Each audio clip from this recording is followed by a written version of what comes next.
We all know parenting can be messy, right? The meltdowns, the misbehavior, it definitely tests our patience. But what if we could reframe discipline? Not as some battle of wills, but as a really powerful opportunity for growth. That's the idea we're going to dig into today.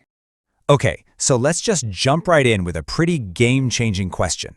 What if that frustrating behavior you're seeing, what if it isn't a sign of a bad kid or some deep flaw you have to fix?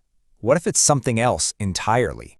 So the big idea here is to see these tough moments not as a sign that something's broken, but as a chance to grow. It's about building really crucial life skills. The source material calls it attention training.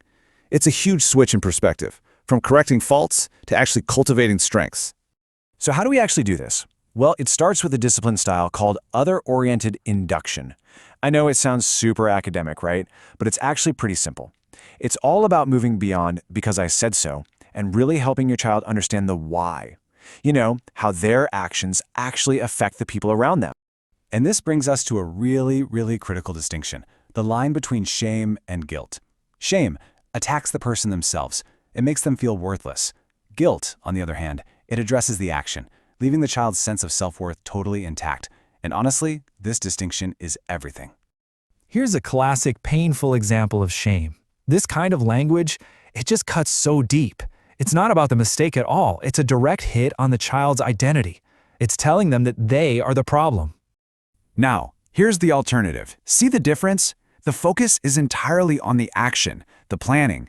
The behavior was the problem, not the kid. This simple shift leaves so much room for learning and improving without all that heavy weight of shame. Okay, so if misbehavior isn't a character flaw, then what is it? Well, a lot of the time it's what the source calls a strength breakdown. And there are 5 really useful diagnostic questions that can help us figure out what's really going on under the surface. First up, could it just be a strength in overdrive? This is when a really positive trait, a genuine strength, is just taken a little too far or maybe used in the wrong context, and it ends up causing a negative result. So, take Zoe from the source. Her top strength is an appreciation for beauty and excellence. That's fantastic. But when she's so focused on making her math test look beautiful that she runs out of time, that's her strength being overused. The goal isn't to crush her love for beauty, but just to help her learn to dial it back a bit during a timed test. All right, the second question is pretty much the opposite. Does your child have a strength that could totally solve the problem, but for whatever reason, they're just not using it in that moment? There's this really powerful story of a 10th grade boy who was just constantly in trouble. A strength survey found that his top strength was leadership. He had it, but he wasn't using it. As soon as his teachers helped him channel that leadership into positive roles, everything changed. He went from being a troublemaker to a leader. The third question is about what's called the shadow side. Just think of it as the annoying flip side of a really wonderful quality. Every single strength has one. For example, a child named Mia has this incredible curiosity. That's a strength we absolutely want to encourage. But its shadow side can be that exhausting, nonstop questioning that can drive a parent nuts. The key here is to see the positive strength that's hiding behind the challenging behavior. Number 4, is one of their core strengths being blocked? This happens when a kid acts out because a fundamental part of who they are is being held down. Just imagine a super creative kid who's stuck in a rigid, by-the-book classroom. That creative energy has to go somewhere, right? And a lot of times it comes out as misbehavior. And finally, are they acting out simply from the frustration of being forced to operate in an area of weakness for way too long? This is a huge source of stress for anyone, and it can easily lead to behavioral problems. Okay, so we've just gone through 5 ways to diagnose the why behind the behavior, and that's a crucial first step. But, you know, a diagnosis without action doesn't really help much. So how do we handle it in the moment? Let's get into some practical tactics you can use right away. So here are 3 main tools for your toolkit. First, we'll talk about circuit breakers, which help create space when things get heated. Then, we'll cover how to dial up or down a strength, kind of like a volume knob. And finally, we'll look at substituting a strength, which is like swapping in the right tool for the job. These are your in-the-moment strategies. First up, circuit breakers.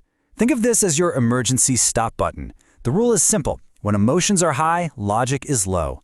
A circuit breaker is anything that creates space before you react.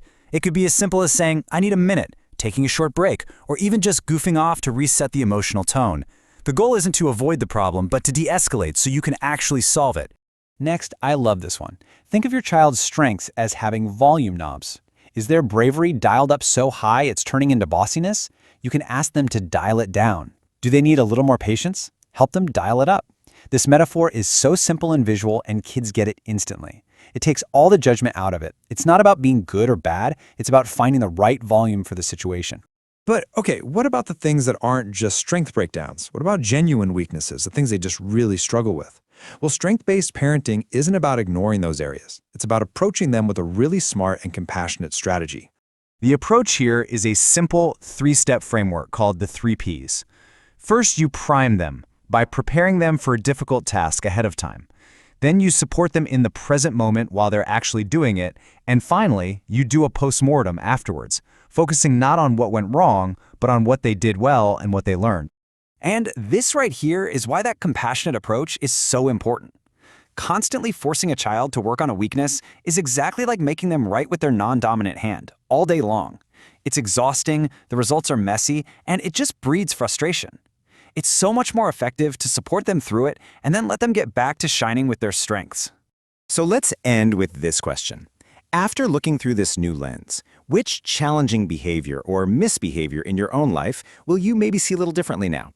What strength might be in overuse or underuse, or just kind of hiding in the shadows, waiting to be seen?